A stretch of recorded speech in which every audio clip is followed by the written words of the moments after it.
Davcha. Qui connaît ce nom? Pas grand monde, hormis quelques gardes forestiers comme Yevgeny, et des passionnés sensibles aux richesses exceptionnelles de sa faune ainsi que de sa flore. Isolée de tout, c'est pourtant la plus ancienne réserve naturelle de Russie. 6 heures de bateau sont nécessaires pour la rejoindre, au minimum. Une soixantaine de maisons en bois, une allée centrale qui traverse le village. C'est donc cela, Davcha, le seul îlot habité au milieu des 374 000 hectares de la réserve de Bargouzine. La plupart de ces habitations ont été construites dans les années 50 pour loger les scientifiques et leurs familles. Mais raconter l'histoire de Davcha, c'est remonter plus loin dans le temps et rendre hommage à un petit mammifère. Depuis des lustres, la fourrure de la zibeline était très appréciée en Russie. Avec juste la fourrure d'un animal, le chasseur avait la possibilité de vivre pendant une année.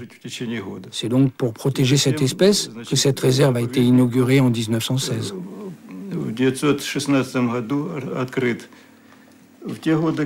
À l'époque où j'ai commencé à travailler ici, la population des zibelines était assez élevée et elles avaient suffisamment de nourriture. Cette période a aussi coïncidé avec celle de la prolifération de la maladie de la peau chez les zibelines. On m'a donc proposé d'étudier cette maladie.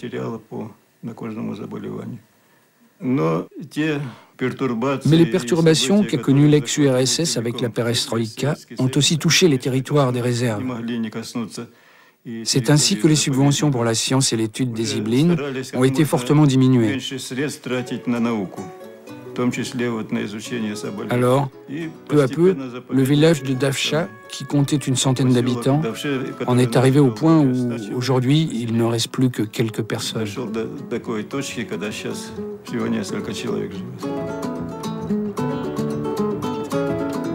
Quelques personnes, c'est-à-dire à peine une dizaine, qui vivent là, sans magasin, sans médecin, sans électricité. Des oubliés de la perestroïka qui se souviennent qu'autrefois, un avion s'y posait 5 fois par semaine. Que même au pire moment de l'ex-Union soviétique, ils n'ont jamais manqué de nourriture. Scientifiques pour la plupart, ils sont quand même restés pour effectuer des recherches sur les animaux, élaborer un système de protection des espèces rares, pour étudier le climat aussi et les 4 plantes endémiques qui y poussent. Un travail que Tatiana effectue depuis 20 ans avec son mari. Garde forestier sur la réserve, il l'accompagne toujours pour la protéger des ours. Je relève la bande du thermographe de la semaine. Je l'enlève et j'en mets une autre. Ensuite, à mon bureau, je noterai la température moyenne de la journée, ainsi que la maximale et la minimale.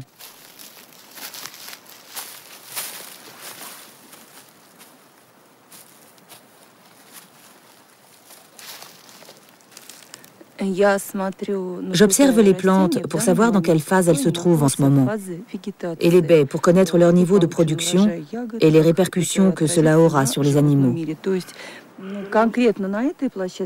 Concrètement, à cet endroit précis, il n'y a pas de plantes endémiques. En revanche, là où nous sommes passés tout à l'heure, il y avait une espèce rare qui ne pousse qu'à cet endroit du Baïkal.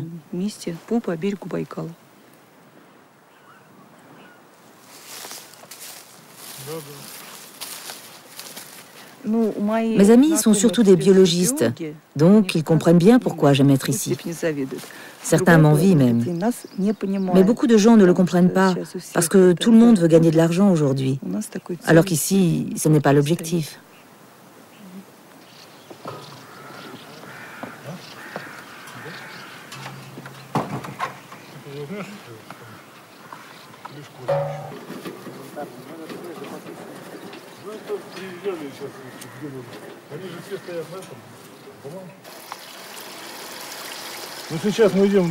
On va patrouiller vers la grande rivière. Notre mission est d'effectuer un contrôle pour voir s'il y a des braconniers ou non. En même temps, on regardera s'il y a des ours.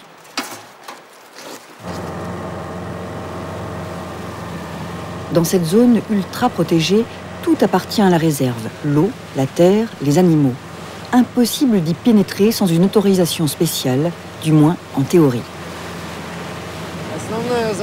Le principal problème, c'est que nous n'avons pas assez de gardes pour surveiller la réserve. On souhaiterait aussi que notre équipement soit plus moderne, parce qu'aujourd'hui, tous les braconniers sont équipés de bateaux très rapides. Mais vous le voyez vous-même, le nôtre est ancien, et on ne parvient pas toujours à les rattraper. Mais on essaye, on y travaille.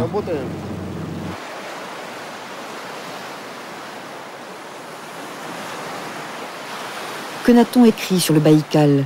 Sa beauté, sa pureté, sa taille, ses tempêtes? Tout cela, les habitants de Dafcha le connaissent bien. Eux qui vivent et travaillent avec lui toute l'année.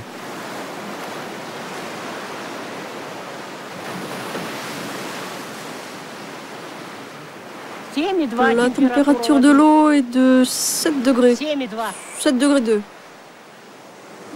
Pourquoi le Baïkal ferait peur? Nous, les gens de Sibérie, nous ne le craignons pas. Peu importe le vent, le froid, qu'il fasse moins 40. Ça arrive, mais on y a survécu. On s'est bien habitué à ce climat.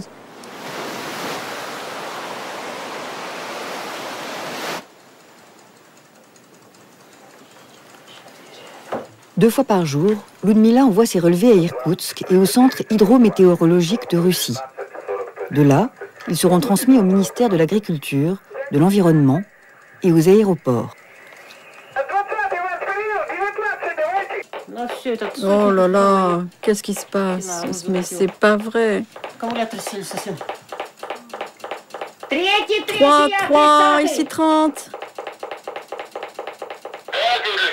La batterie est déchargée. Viens vite, il faut que je transmette les relevés de température. En fait, c'est moi qui suis la plus ancienne du village. Je suis là depuis 54 ans. Les autres sont partis. Bien sûr, ce sera difficile de quitter cet endroit, mais que faire? Si tu tombes malade, qui va te soigner?